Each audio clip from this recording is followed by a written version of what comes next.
Bonjour les amis, aujourd'hui je commence par vous parler de mon site qui s'appelle Mali Daba que j'ai enfin créé. Il est destiné à aider les acteurs du secteur informel au Mali d'abord pour commencer.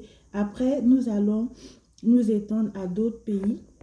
Nous allons nous étendre à d'autres pays après que nous allons aider, comme la Côte d'Ivoire, le Cameroun, le Bénin. C'est un pays où il y a beaucoup de personnes qui m'ont aidé. Même les pays d'Afrique du Nord, comment les aider à se connecter avec des acteurs du développement durable. Ça peut être des associations, ça peut être des partenaires qui vont leur offrir des débouchés pour leurs produits, ça peut être des partenaires qui vont les aider à mieux produire le conditionnement, les conservateurs et des alternatives aux conservateurs habituels, usuels, et aussi le réseautage, le marketing digital. Donc, le site s'appelle Mali Daba. Je vais mettre le lien à la fin de cette vidéo. Donc, la vidéo d'aujourd'hui, je vous ai dit que j'allais vous parler de la plante Artemisia annua qui est cultivée en Côte d'Ivoire. C'est une plante qui est déjà cultivée en Côte d'Ivoire. Et comment on peut s'inspirer d'un pays comme le Mali avec le département de médecine traditionnelle qui a changé de nom aujourd'hui. Quand je faisais mon stage au département de médecine traditionnelle en 2011, j'ai fait 3 mois là-bas. Il y avait une unité de matières premières et une unité de pharmacologie, une unité de sciences médicales.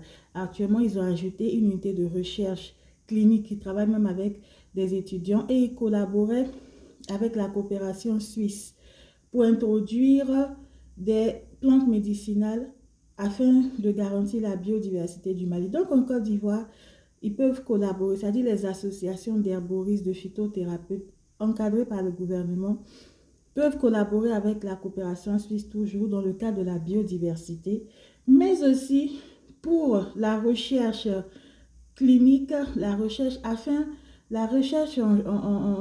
en pharmacologie, afin d'isoler des principes semi-synthétiques à base de la plante Artemisia annua, à base de l'artémisinine, qui a un potentiel anti-infectieux.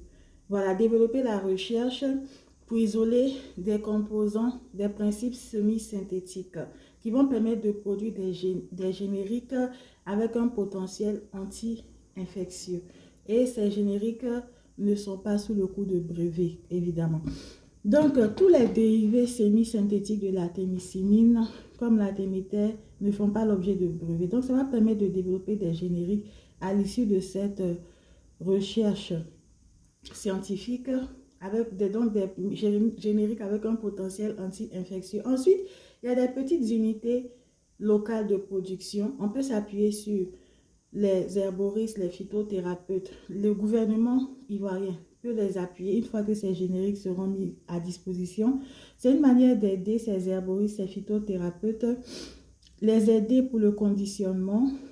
Une fois que les génériques seront mis à disposition, les conditions d'hygiène, la distribution et même obtenir des débouchés sur d'autres marchés en s'appuyant sur les grossistes locaux. Je vous ai dit que j'allais vous parler d'autres acteurs de la filière pharmaceutique en Côte d'Ivoire, en dehors de CIFAM, parce que je ne suis pas là pour faire de publicité gratuite. Donc, il y a Ligue Pharma, ce sont des grossistes, c'est un laboratoire ivoiro-chinois qui est basé à Yopougon.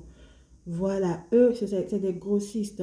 Donc, une fois que le gouvernement ivoirien va appuyer ces unités, ces petites unités de production, qui s'appuient sur les phytothérapeutes, les herboristes, afin de développer des génériques avec des composants semi-synthétiques basés sur l'artémisinine, ils peuvent collaborer avec ces grossistes en vue de la distribution. Et pourquoi pas chercher un débouché en Occident ici. Il y a des laboratoires ici aussi qui sont intéressés.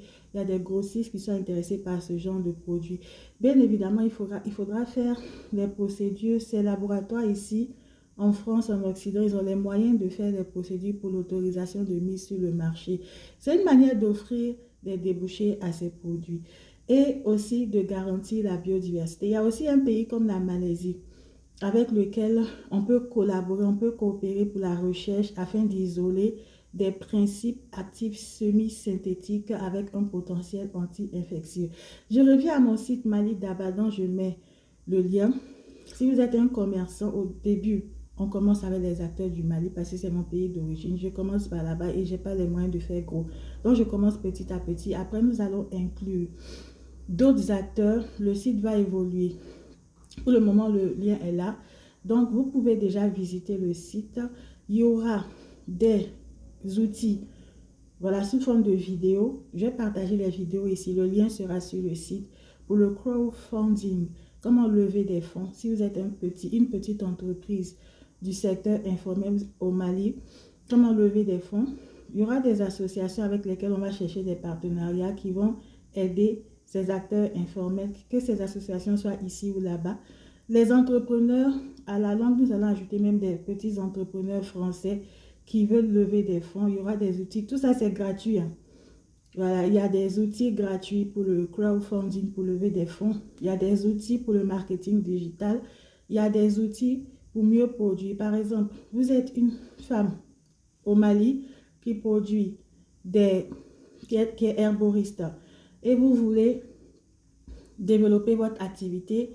Comment trouver des partenaires pour mieux produire, améliorer le conditionnement, faire du marketing digital et même mieux distribuer. Donc tout ça, ça sera disponible sur Mali Daba. À bientôt.